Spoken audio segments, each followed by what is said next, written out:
साया, विषकन्या का नया वार। रात के सन्नाटे में बंसल परिवार के घर में सब कुछ सामान्य लग रहा था।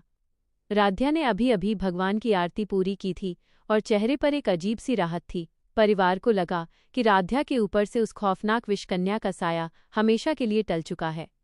एहतियात के तौर पर घर के मुख्य दरवाजे पर पवित्र मौली का धागा बांध दिया गया और राध्या को कुछ दिनों के लिए बाहर जाने से रोक दिया गया। प्रथम ने मुस्कुराते हुए राध्या को देखा और उसके लिए एक सरप्राइज प्लान करने की बात कही।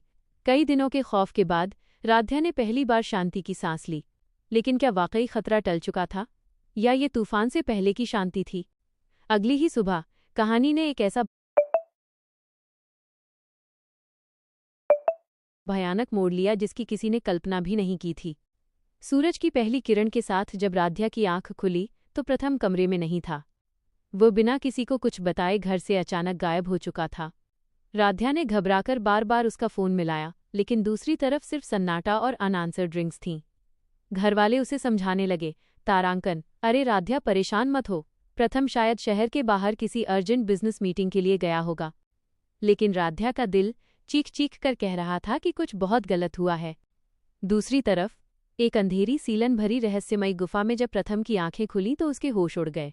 ये वही भयानक गुफा थी जहां कभी राध्या कैद थी। प्रथम के सामने खड़ी थी वही खौफनाक विषकन्या। विषकन्या की आंखों में एक राक्षसी चमक थी। उसने राध्या के शरीर को छोड़कर अब प्रथम के शरीर पर अपना शिकंजा कस लिया था और उसे किडनैप करके अपनी गुफा में ले आई थी। विषकन्या ने हिंसक मुस्कान के साथ प्रथम से कहा, तारांकन, इस बार मैंने तुम्हें राध्या से हमेशा के लिए दूर कर दिया है। अब तुम यहीं मेरे पास रहोगे। उधर राध्या को भी आभास हो चुका था कि प्रथम किसी बहुत बड़ी मुसीबत में है।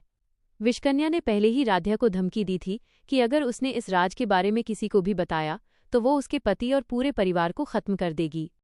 इसी बीच दादी जी एक सिद्ध तांत्रिक को घर लेकर आती हैं। तांत्रिक के हाथ में एक महाशक्तिशाली त्रिशूल होता है। जैसे ही त्रिशूल का प्रभाव पड़ता है, विषकन्या वहां से भाग खड़ी होती है। लेकिन खतरा अभी खत्म नहीं हुआ था, क्योंकि प्रथम अब भी उस जहरीली नागिन जैसी विषकन्या के चंगुल में था। अब सबसे बड़ा सवाल ये है, क्या राध्या परिवार की बंदिशों को तोड़कर उस भयानक गुफा तक पहुंच पाएगी? क्या वो समय रहते अपने पति प्रथम को विषकन्या के खौफनाक जाल से सही सलामत छुड़ा पाएगी, या विषकन्या इस बार अपना सबसे खतरनाक खेल खेलकर सब कुछ तबाह कर देगी?